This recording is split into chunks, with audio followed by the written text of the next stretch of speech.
Hello all, இன்னைக்கு பார்த்தீங்கன்னா baby shower mehndi போடுறதுக்காக ஏர்லி மார்னிங்காகவே பாண்டிச்சேரி டு சென்னை கிளம்பியாச்சு.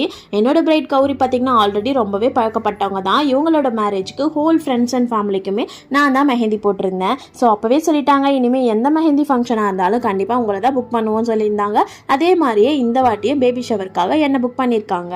ட்ராவல் பண்ண டைம்லேயே பார்த்தீங்கன்னா இவங்களுக்கான டிசைன்ஸை ஒன்று பார்த்து செலக்ட் பண்ணி வச்சுருந்தேன். அதை அவங்க கிட்ட காமிச்சப்போ உங்கள் விருப்பம், நீங்கள் எது போட்டாலும் நல்லா தான் இருக்கும்னு சொல்லிட்டாங்க. ஸோ நான் வந்து பார்த்தீங்கன்னா பார்த்து அவங்களுக்கு பண்ணி கொடுத்துருந்தேன். லாங் டிஸ்டன்ஸ்லேருந்து புக்கிங் வந்தாலே என்னை விட்டுட்டு என்னோட ஹஸ்பண்ட் வெளியில தான் ஸ்டே பண்ணுவார். பட் இந்த தடவை என்னோட கிளைண்ட் சொல்லிட்டாங்க, நம்ம மட்டும் தான் இருக்கும், ஸோ உங்கள் ஹஸ்பண்ட் உள்ளேயே ஸ்டே பண்ணிக்கலாம்னு சொல்லியிருந்தாங்க.